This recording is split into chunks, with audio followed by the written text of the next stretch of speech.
घुसून बघितलं, लोकांचं धान्य घरातलं वाहून गेलं, तेल मीठ सगळं वाहून गेलं, कपडे सुद्धा वाहून गेले. कपडे सुद्धा घालायला नाहीत. मला वाटतं धाराशिवची भूमची टीम एक किट घेऊन गेली आता त्या लोकांच्या मदतीसाठी. कपडे काय काय लागल ते, म्हणून त्यांचे इतके हाल चालू टाकतात. मला जो उभा राहता तोवरच बोलता. परिस्थितीनं सगळा घेरा घातलाय शेतकऱ्याला. शेतात 1.5 फुटापेक्षा जास्त खांदून गेले. सोयाबीन, उडीद, कापूस जे होता ते सगळं वाहून गेलं. आय मावल्या कष्ट केलेलं त्यांनी ते बघितलं आणि त्यांच्या डोळ्यासमोर आलं. काय असतं साहेब बघा, जीवनात थोडे फरक आहेत. वेगळे वेगळे जीवन आहेत. ग्रामीण भागाचे वेगळे आहेत, शहरीचे वेगळे आहेत.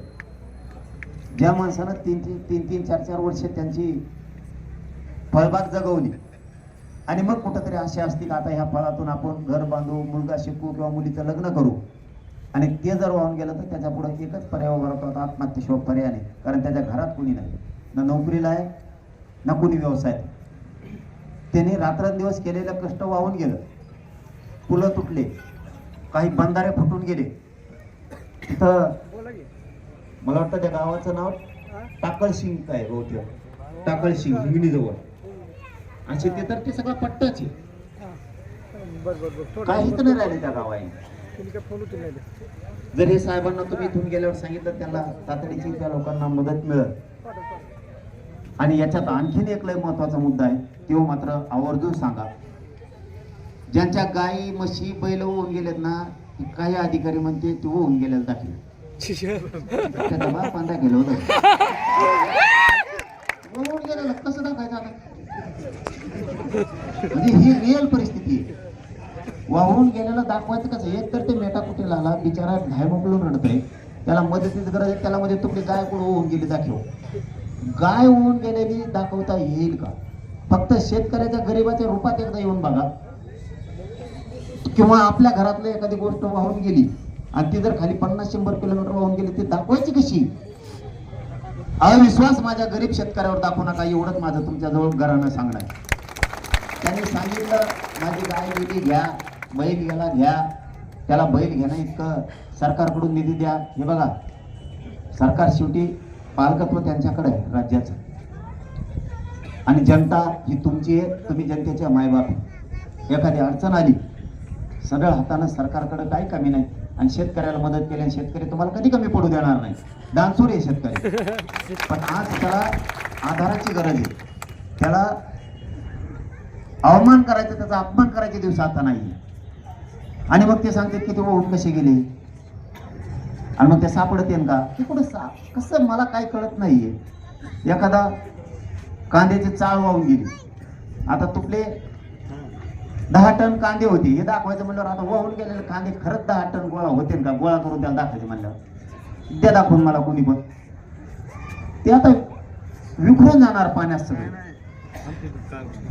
हे भोत सगळे शिराळा गाव म्हणून आहे, तिथं गुतले मोठ्या पुलाला.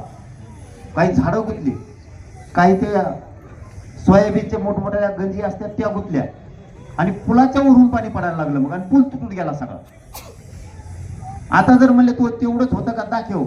कसं दाखवता येईल? म्हणून थोडं विचार करून शेतकऱ्यांच्या बाबतचे तातडीचे पंचनामे, तातडीची मदत तेवढी मात्र तो विषय खूप महत्वाचा आहे. ते मुख्यमंत्री साहेबाला, शिंदे साहेबाला सांगून, टाइम असला तर अजित दादाला सांगा, त्यांच्याकडे असला तर सांगा, आणि त्यांच्याकडे असला सांगा. ते नाही असल्या गोंधळात नसतेच वाटतं. हात राखून खेळ असतो त्यांचा. पाऊस आला तर छत्री घी, पाऊस गेल्यावर उघडी ठेवी, असं थोडं त्यांचं वेगळं कारभार आहे वाटतं. कारण त्यांनी आमच्याकडे खूप चांगले चांगले नेते पेरले बिडात.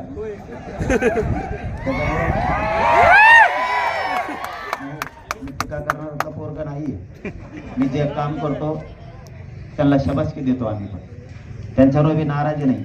पण त्यांनी आमच्या डोक्यावर काही गोष्टी बसून ठेवल्यात, म्हणून एखाद्या दिवस ते बोलावं लागतं. नसतं ते काय आमचे विरोधक नाही, किंवा ते काय आमचे असं तसं काय काल नाही. काल त्यांच्या मंत्री महोदय भरणे साहेबाला सांगितलं, 1 मिनिटात त्यांनी सांगितलं, होय तातडीनं पंचनामे करून आम्ही शेतकऱ्याला सरसकट द्यायचा प्रयत्न करतोय. कौतुकच करणार ना राव. आम्ही तरी काय करावं. आणि मग हे आमच्या गावाला बोलायला लागलं की तुम्ही म्हणतात लय वाचा वाचा बोलत आहेत. मग हे काहीतरी कष्ट करणारे जे पोरं आहेत यांना नाही सहन होत. मन जिंका, गोर गरिबांचे मन जिंका, तुम्हाला डोक्यावर घेऊन नसतील ते कवा आधी. दिलखुश लोक आहेत पण संकट असतं आपल्यावर त्यांचा अपमान नको. कारण शेतकऱ्याचं लई वाईट दुःख आहे सध्याचं खायला, इतकं वाईट आहे की अत्यंत वाईट आहे. मंत्री महोदय साहेब, तुम्ही चांगला मुद्दा हातात घेतला. आम्ही महाराष्ट्राच्या वतीनं तुमचं कौतुक करतो की तुम्ही ध्वज उभा करायला. पण लेकरांसाठी जी सुविधा करायची वसतिगृहाची, त्याचा मात्र लवकर ती जागा मिळवून देऊन तिथंही ते उभा करायला लिकी बाळीचं लेकरा बाळांचं तेही कल्याण होईल. लोक बोलण्यापेक्षा काम केलेलं विसरत नाही. बोलण्यापेक्षा लोक काम केलेलं विसरणार नाहीत आणि विसरत पण नाही.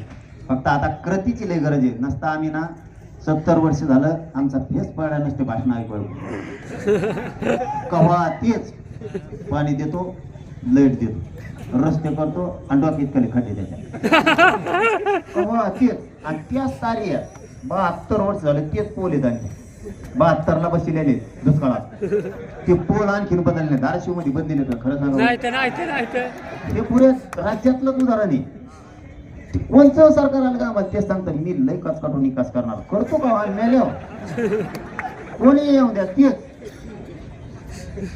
विकास व्हाय ना, काहीच व्हाय नाही. त्याच्यामुळं शिंदे साहेब पळत आहेत चांगलं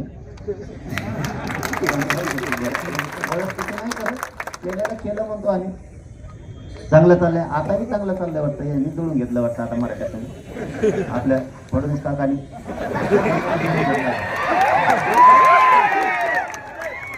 त्यांनी जुळून घेतलंय वाटतं. आता प्रमाणपत्र वाटा सुरू केलेत म्हणतात आज. मग आता आमचं काम असं असतं, जो देतो त्याच्या पाठीशी उभा राहायचं, नाही तर मग पाठीशी उभा राहायचं. हे कोणत्या देवान धंदा शिकेला आणि म्हणूनच आपलं वाटलं झालं. जे करत नाही त्याच्या मागे उभा राहायचं आणि जो करतो त्याच्या मागे उभा राहायचं नाही. मराठा समाजाने पुढं सपशेल बदलायचं.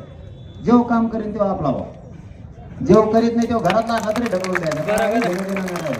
आजकालचं युग बदललंय. लेकराला नोकऱ्या नाहीत, शिक्षण नाही, आपल्या व्यवसाय नाहीत, शेती नाही पिकली, आपल्या आईबापाचे हाल होतात, आपल्या मुलांचे हाल होतात, लेकीबाळीचे पण हाल होते. जेव्हा करतो तेव्हा करतो. आता प्रमाणपत्र केलेच वाटतं गॅजेट प्रमाणे वाटा सुरू. परंतु मी सकाळी आव्हान केलंय की ज्यांना प्रमाणपत्र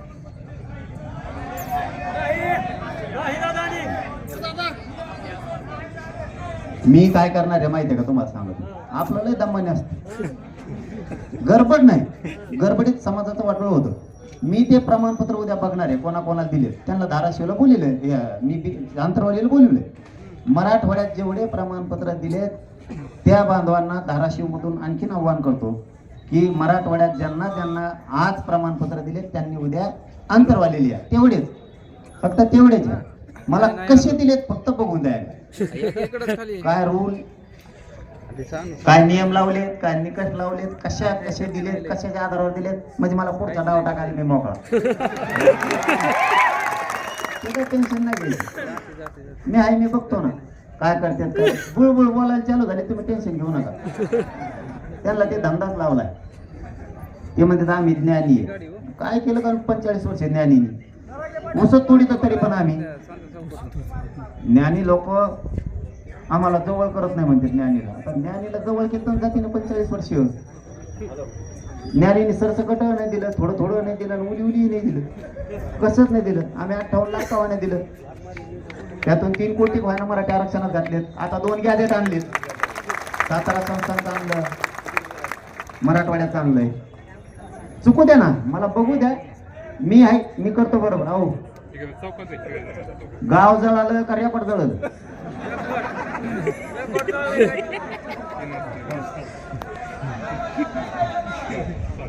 अरे मला ना गोंधळात नका पडू. गाव जळलं का रेपट जळलं. गाव जळलं म्हणू नका ना सापू. हा गाव जळलं. पण गॅजेट काय सांगताय त्यानुसार आपण ते गाव घ्यायला. मला फक्त बघू द्या. दसऱ्याला आपण निर्णय घेणार आहे, तुम्हाला क्लिअर सांगतो. याच्यावर आपण दसऱ्याला निर्णय घेणार आहे. मी आजच्या दिलेले प्रमाणपत्र सगळे बघणार आहे.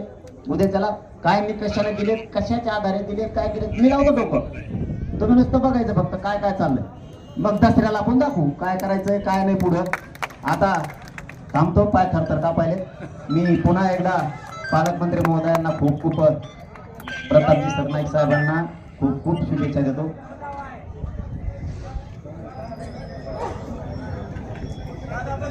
दादा बसून बोला. नवरात्राच्या पहिल्या दिवशी देतो म्हणले. अरे नवरात्राच्या पहिल्या दिवशी मीडिया समोर म्हणते ना, येडे आहेत का तुम्ही. सामान घ्यायचं शिका फक्त, जास्त नाही सांगत तुम्हाला. आणि पुन्हा एकदा तुम्हाला खूप खूप मनापासून शुभेच्छा देतो आणि मराठवाडा मुक्ती संग्राम दिनाच्या शुभेच्छा देतो आणि थांबतो. धन्यवाद. जय शिवराय.